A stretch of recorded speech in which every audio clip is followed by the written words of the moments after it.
It's a challenging time to be a teacher. We don't get paid a lot, the days can be long and exhausting, demands from students, parents, admins, and districts can be intense. There is always room for improvement and there is always more to do.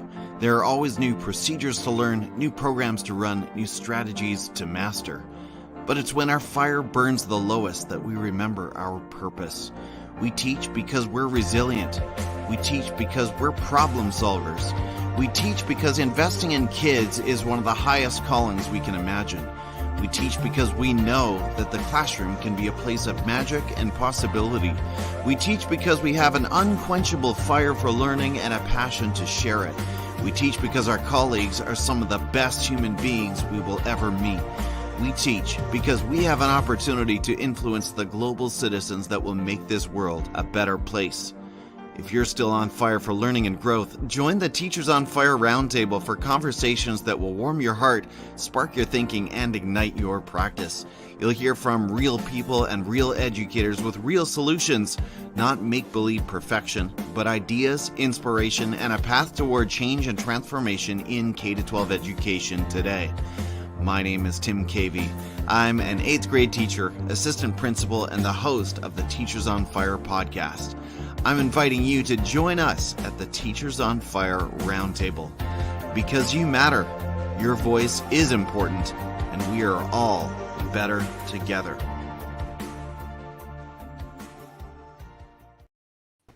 Good morning, Teachers on Fire. Welcome back to another conversation that will warm your heart, spark your thinking, and ignite your professional practice. Today, I am joined by my friend and author, speaker, podcaster, coach, Sarah Johnson. Sarah is the author of Lead with Faith and the co-author of Balance Like a Pirate. She's also the host. She's also another podcaster, the host of the In Awe podcast, and I'm sure we'll talk more about that. So thank you for joining us. If you are joining us live or on the replay, let us know where you're coming from. Say hello. We've already got a comment from one of our friends, Brian Carpenter, who says, "Good morning to you all from Abbotsford, BC." And he's giving us the temperature here. So -1 degree Celsius. So that would put him right at about, what is that, about 31 Fahrenheit or something like that. Okay, good morning to you, Brian. It's great to see you this morning. Sarah, on a scale of from burnout to on fire, if burnout is 1 or 0 maybe, and 5 is on fire, where are you feeling this morning? Good morning. Well, first of all, I had that flipped in my head when I thought about the scale, right? But also, I wanted to say, in Wisconsin, Brian, you're doing pretty well. I think we're at 16 degrees Fahrenheit. But with those negative temps just feel gross, whether it's Celsius or Fahrenheit. But hello. Yes, I am feeling really good. In fact, after that intro, I feel very purposed and excited. So I'm probably at a 4 right now. All right. On fire. 4.5. Let's go with 5. 4.5. Yeah. I'll take it. That is great news. It's good to see, I think it's Doreen on LinkedIn. Thanks for joining us from Lebanon. That is really special. Amazing. Let us know if you're in Beirut or somewhere else in that area. And Dave is here.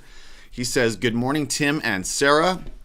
I love the Balance Like a Pirate message. So essential now." Thank you so much for joining us for a few minutes this morning, Dave. Well, Sarah, this interview, first of all, we've connected years ago. And then recently I saw a tweet from you and I thought, I just need to speak to Sarah again, especially at the outset of this calendar year. You are such a thought leader in these areas of values, mission, and purpose. And I screenshotted a tweet that you made, so I'll pull it up here on the screen in a moment, but I want you to walk us through this planning process that you tweeted out, all right? So if you're ready for that, here is what you tweeted out. I'll see if I can get it up on the screen here. You wrote, "Settled on the one word 2022 and slowly, intentionally, and spiritually setting goals for the year. My process is not polished, but it works for me. Grateful to ground my focus in balance, LAP, that's lead, balance like a pirate." Why am I brain cramping on that? "And lead with faith in 2022. Hope you are enjoying your reflection, friends." Well, Sarah, you know that I am a planner. So tell us a little bit more about this process, and then I thought it might be fun for you to lead me through the process. Are you all right with that? Absolutely. Super excited to All do right, that. let's do it. So, to give you a little bit of background really quickly, my process kind of infuses the one word that we hear about so much at this time of year. And then also, as I noted, balance like a pirate and lead with faith. So, for me, this is a process that I've kind of refined over the past 5 years. I've selected one word since 2018, and they've had a really deep impact in my life. So, just wanted to quickly start there. If you're not familiar with the one word, it really is meant to be a pretty spiritual process, but it's where you select that one word that will kind of guide your focus for the year. And I think a lot of people kind of stop there. For me, I take it, and I actually, over the course of the past couple of years, have learned to spend time refining it so that it actually takes me several weeks. So we're not going to be able, we'll be able to accomplish a draft for you. Deal, Tim? All right. All right, But that is a good deal. yeah, so the one word comes first. I spend a Okay. lot of time in silence, and that's a spiritual process for me, until I land on that word where I know that it's where I'm supposed to be. And so once I select that one word, as I see Brian's got his presence for the year, which is super exciting. It sounds like a really great word. Once I get that word, then I take those quadrants from Balance Like a Pirate. So that's where you see in that graphic, we have Right. the quadrants of our lives, which we say in that message is that we want to focus with intention in all spaces. So we have our personal lives, our professional lives, positional, and passions. So if you're not familiar with the Balance Like a Pirate, that's kind of like the framework that we go with there. And then the lead with faith component, after we published Balance Like a Pirate, what I found as trying to go through this process in those early years is that in my personal quadrant, all of my spiritual practices were taking it up. Like I just kept tossing all the stuff in the personal area. And I'm like, I just, didn't have enough space, I felt, for the spiritual growth that I was looking to do as a faith-based person. So in Lead with Faith, under the I with intentionality, I added in faith in the center of those quadrants.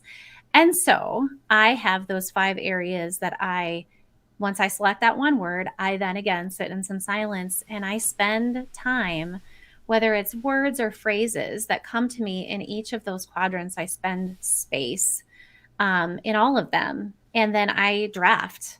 I write down 3 to 5 main intentions for the year. And then I go back. And so I go back through that process 4 or 5 times to make sure that whatever I set is actually a spiritual guided decision and not something that I just kind of want to make happen. Or something that I'm scared of and I don't want to do. That's also happened for me before where can I give you a quick example, Tim? Please do. Last year, my word was become. And in my personal quadrant, I could feel it. It was in December. I was supposed to release my running streak, which I'm really well known for. If you don't know this, I started a running streak July 11th, 2014. And in the process, I was like, oh, I started right. I wrote explore other exercise. And I remember thinking, I know it's not what I'm supposed to write. So by the time I got to my solidified goals where I knew this is what I'm sticking with, this is what I'm going to hold myself accountable to basically every quarter of the year so that I accomplish these goals, I ended up writing down, release my streak and find other exercise. And so by March 25th, which was my 40th birthday last year, I did release that streak, which was really, really hard for me to do. And I didn't want to do it. But now I do exercise every single day. I still have a streak there, but it's just running 3 times a week. And then it's strength training the others. So anyway, long explanation, but that's my entire process. And also, this whole guided goal sheet with that is something I go back to then frequently, weekly, for sure every 90 days, to make sure that I am accomplishing each of these intentions that I set for the entire calendar year. I love that process of revisiting, and that's a really important one. In fact, that's one of the critiques that I hear around edu Twitter is that, people make these one words and then they never come back to them, and then they just sort of move on with the rest of their year. And I think that's really important. That's part of, if for those that follow me on social media, you'll know that I sort of connect mine with an annual goal-setting meeting with my dad and my brothers, and we try to check in on those once a month, and that's a really special process for me as well. Just before you lead me through this planning process, and this will be fun, and if you're at home and if you've got a scrap of paper and a pen, you are welcome to join us as well. We've got a lot of fun comments here. Cami, if I've got that right, says minus 24 degrees Celsius in Medicine Hat, Alberta. Her word is amplify. Love that one, Cami. And you're here with two podcasters, so we're a big fan of amplifying voices, right, Sarah? Yes, and I hope it's your own, especially. Yeah. Shannon says, mine is right. Yes, virtual high five there, my friend. I know we are both trying to do more education writing this year. And Brian, I love you putting yet at the end of yours. I'm not a writer yet. See that? That's really important. So he's got it with the power of yet. He's not putting himself in any boxes. And he also says, release my streak is about exercise balance. That's so important. Other exercise for the other parts of your body. Oh, and Brian says, Cami is a podcaster too. Prairie Rose Possibilities. Okay, well, that's great. Awesome work, Cami. Thank you for joining us this morning.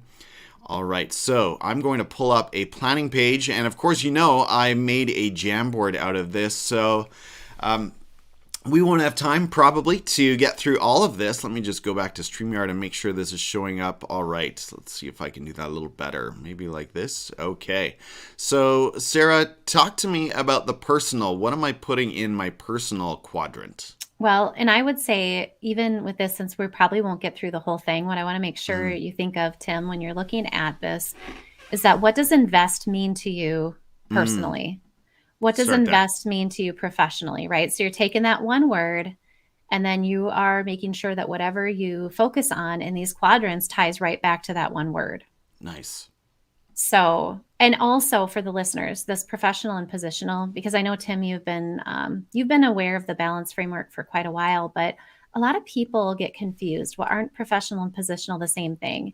And I always say that, you know, especially as educators, we could get into our position and, you know, pretty much stay stagnant if we chose, but that's not what we do when we're teachers on fire, and also hard to do through the pandemic, right? Like, we've had to learn a ton. But what do you want to do to invest in your position, meaning to grow yourself in the role that you do to pay the bills at home, could be totally separate from how you want to invest in yourself professionally.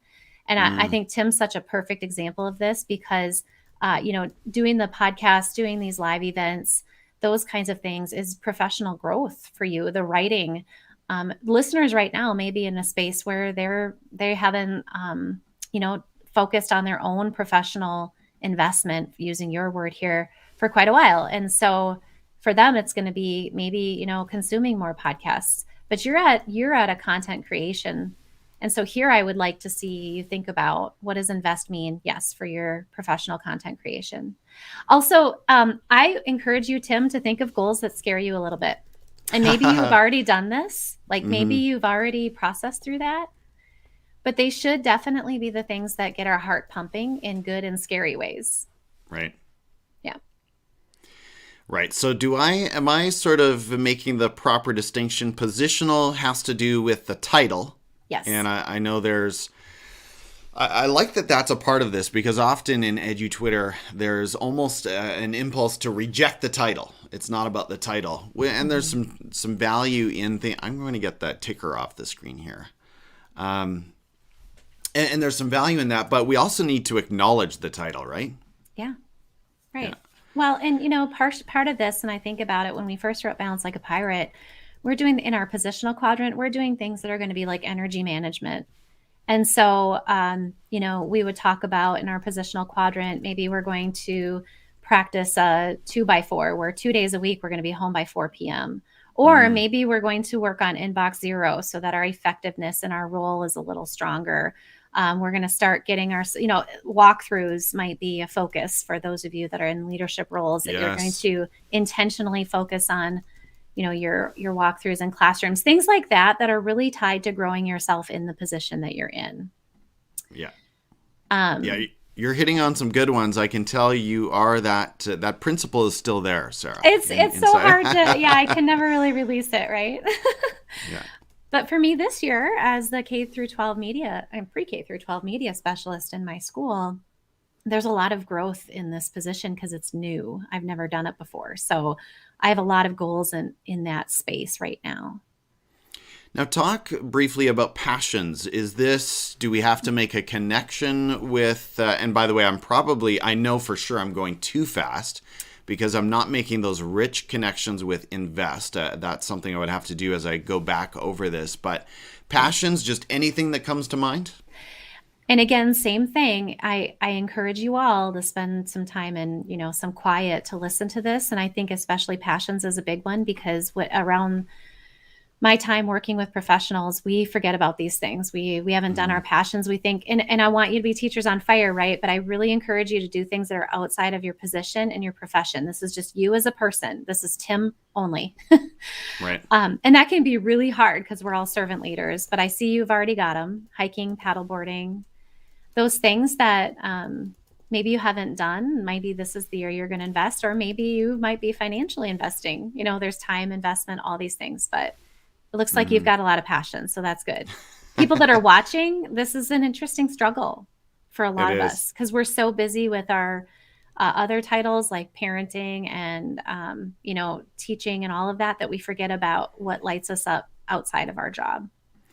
And I'm going to square this one for a moment. This passion quadrant is really such a privilege to indulge in. And when I say that, I'm thinking of all the busy educators who are also parents of, small crews at home. And it seems like such a luxury, I know, to indulge in those. And then let's talk about personal. Am I focusing really on family, or what else is going on there? So this one, again, totally personalized, and there could be a lot here. And also, friends, I want you to remember you can't do it all, right? So in the personal quadrant, you decide, is it going to be your mental, physical, spiritual health, that self-care piece, emotional health? It can be family relationships, friendships. For me this year, my focus is to actually spend time with friends. I feel like it's been that way for 5 years, but I have to get more intentional about that, because I tend to lose that piece of me. It can be financial here as well. There's a lot that could fall under the personal quadrant, but really it's growing yourself and investing in yourself and what is important to you in your personal life. All right. I'm just going to put invest more. And if you've been following my content, I'm sort of new to the actual investing scene. That's not why I chose the word, but it was a connection for sure. Yeah. And then Tim, finally, one thing I want to press you on is with family relationships, just because I know we're doing this fast and you've got a lot of things you're thinking about, but I want to make sure that when we're modeling here, I think about, for example, get specific. You can draft, and the next one's, okay, what does family relationships mean? For me, last year I had I had something specific about my marriage. This year I have date focus again for my husband and I, because we have not been going out on dates. And so specifically, that's how we're going to build our connection, so long as he agrees with my goals. My goal areas. Yeah, that's the key, right? You have to come to the end of this process, and then if you are connected with a special someone, you've got to make sure they are, hopefully their goals are compatible with yours. Right. And then we would be remiss if we moved on from faith. And I know this is going to look different for everyone, but how does that show up for you? What kinds of content do you put here in this section? That is where I make space for my spiritual practices. And, that can simply mean daily meditation. It can mean my kids are having a fight upstairs and I need to kind of get into the zone and breathe. But for me, it's, it could be devotional. It just really depends on what faith means to you all. For me, that is absolutely quiet. And I have on there like retreat 2 times a year. That's a specific piece that I got to make sure I do. And by my end of my 90 days, if I haven't done it, I know I have 3 more cycles of 90 days, right? So again, specifics. Right. So do you believe in making these SMART goals or quantifiable as much as possible? It really depends. I mean, this is where the rubber, kind of when you start, you got to have some things you can carry out. Some of these, for me, for the past 5 years, they're things that are one-offs and you just do it and you get it done. And some that have to be very intentionally placed on your calendar on a regular basis, right? Like in 2018, I had get a dog. So on December 29th, we went and got a dog, right? I mean, that's pretty specific. So it just really depends. Yeah. Yeah.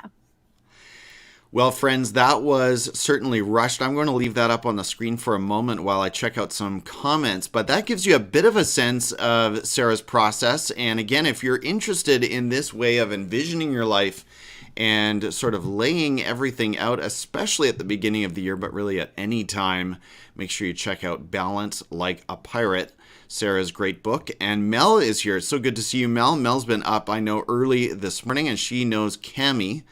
Let's see. Brian is saying the same thing. If you don't get this framework, get Sarah's book. And let's see. There's a lot of chatter here on YouTube that I'll have to catch up on later. Oh, Cami is saying, in your 40s, the children, family consume and make the rest difficult. Easier to invest in myself once the babes leave the nest, even if they come back from time to time. Yes, and I am coming very close to that stage, Cami. So that's sort of a mixed blessing, as we know as parents. Well, thank you so much, Sarah. That's really interesting, and I want to go back to my Jamboard later and maybe more slowly and thoughtfully continue to populate that. But I think that's a really valuable process. Yeah. Since we've hung on it so much, I could say one more thing. Yeah, I just please. think give yourself permission to change it, to iterate. I would say even Yeah. after your 90 days, just like any goal, if it's not working for you, then shift. We don't need to stick with something just because it struck us in the moment. And I've learned that in the last couple of years, and it's really had a lot of power. But don't change it out of fear, obligation, or guilt. Right. Right.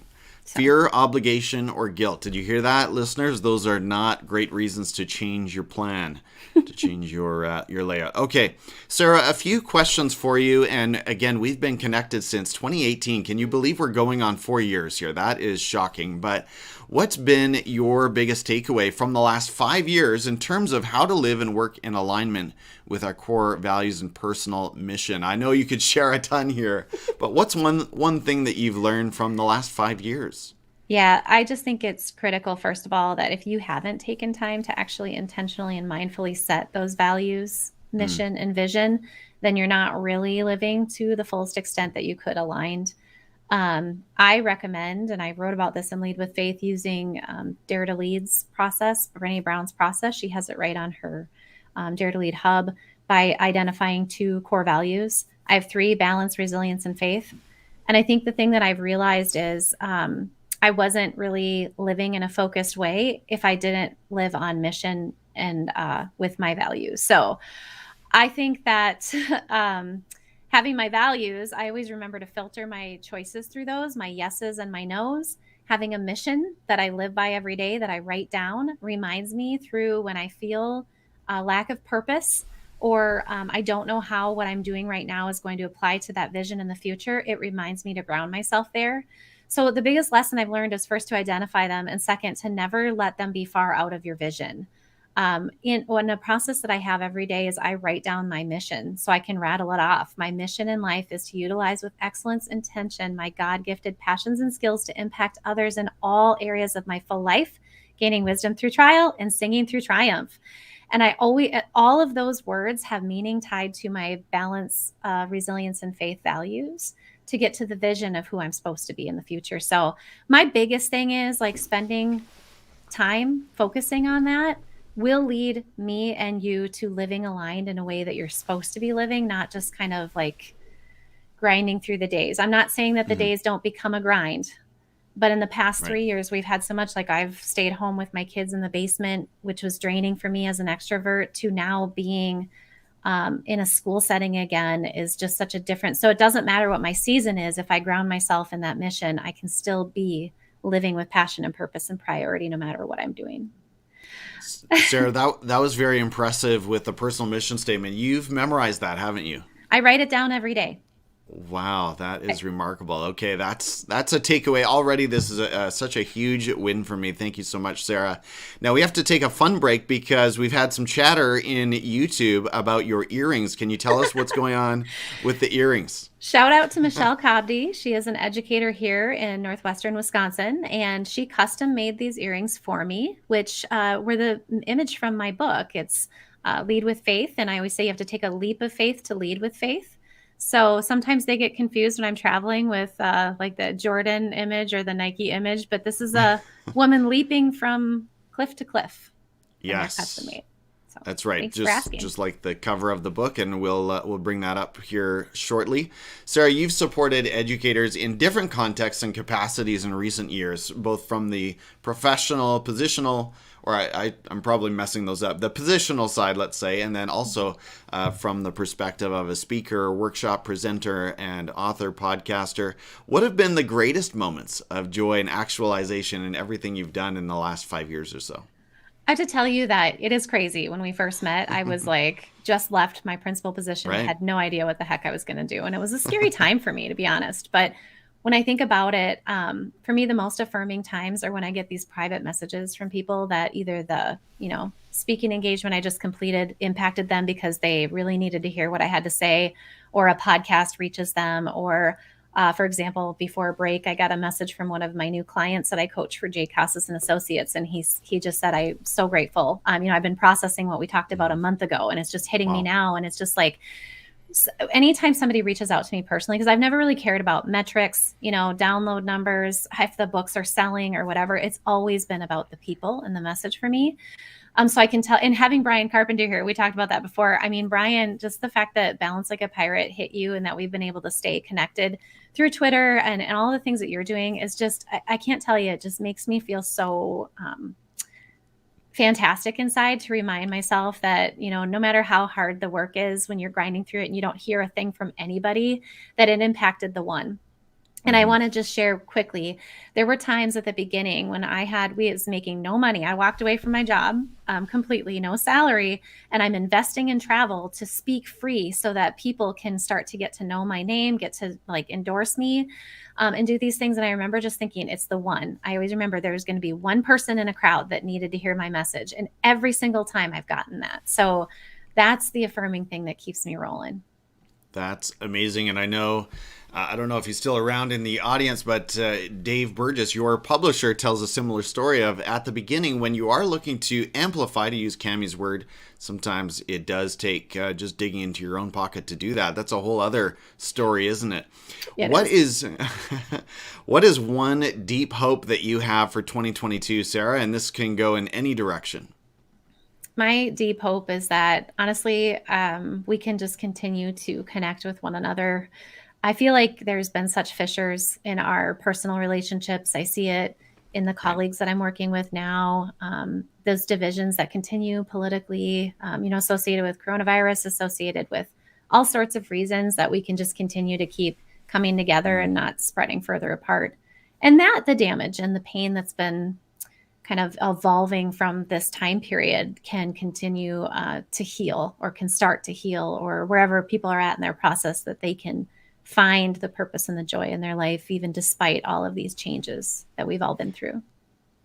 Yeah, well said. I'm going to echo that. And one of the hidden tools of COVID that doesn't make the headlines is some of the family strife that comes up. It showed up in both my family and my wife's family over the holidays, sort of separate drama and storylines, because people are at different places with this thing, right? And so Yes. that's one thing that's been really, really tough and sort of playing in the background at all times. I want to take a quick moment to thank you again if you've been watching live on any platform or joining us on the replay. Thank you so much for listening today. The single best way that you can help me in the podcast and the work that I do is subscribe to the YouTube channel. So that would be amazing. Let me know if you do that. Sarah, my next question for you, as we start to sort of wrap this up and slow down, I know you're the first to say that you don't have it completely figured out, but thinking of wellness and self-care, what is one app, routine, or daily practice that gives you clarity and recharges your fire? Yeah, I think, like you said, it's different for everybody. And I would just say for me, it's the silence. I need to spend time in silence. When I don't do that, I can feel my emotional intelligence level lower. Yeah. So I actually, before this, I hadn't had the time, and I just said, okay, I need to take 10 minutes and just breathe and be away from everybody so I can think. So for me, although I have many, that is one, a daily routine of getting away, no music, no anything else, just silence. Love it. Yep. Whose voices are inspiring you right now? Which authors, speakers, or creators, maybe podcasters, are lighting your fire for learning? Well, you always, Tim, Katie, Oh, have been a fantastic voice, and I'm so appreciative. And we've thank got you. such great people in our circle. But I also, in case people didn't know this, I did take on a new leadership role as a pre-K through 12 library media specialist this year, which I have not been certified for. Thank you. So diving in that definitely growth mindset. And so I'm looking at Andrea Trudeau, who is a librarian, and she has been just so influential helping me process through things. We've caught each other in Voxer. She's doing a dissertation right now on VR in the library, but I just have learned so much. And then also Shannon McClintock Miller. I'll tell you, I am just going to her website every week for great ideas for what to do in the library to be future ready. So I'm so grateful for those two voices of thousands. There's so many. Library Twitter, by the way, is fantastic. I'm so glad I got to find them. What's the trending hashtag to go to? I think it's hashtag library Twitter or, future ready librarians would be a great space, but I'm definitely learning a ton there. All right. Library Twitter, check it out. And let's see, tell us about an upcoming project or activity that you're focused on that is firing you up here in 2022. I was going to go with classroom, but I think I'm going to stick with personal since, transcend is my word. And one of the things that I've always longed to do is be an author. Well, I've accomplished that, of course, in the professional realm, but I am absolutely putting my fingers to these keys and I'm going to start my fictional series that I've been talking about, thinking about for years. I have 20 pages written and I just keep putting it back down, but I'm absolutely going to do that this year and I'm super excited. That is really cool. Sarah, it's been a pleasure to chat with you today. Just as we start to close here, I want to remind our viewers, we've got these two great books.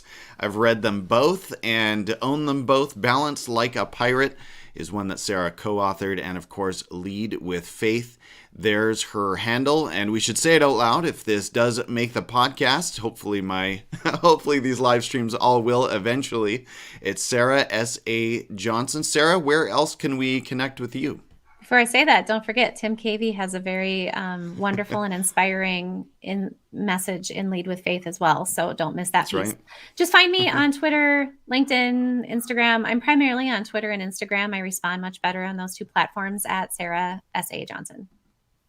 Sarah, it's been an absolute pleasure. Thank you again for investing in educators. And as you said, it's about the people, and that comes out so clearly in all that you do. So take care. Have a wonderful 2022.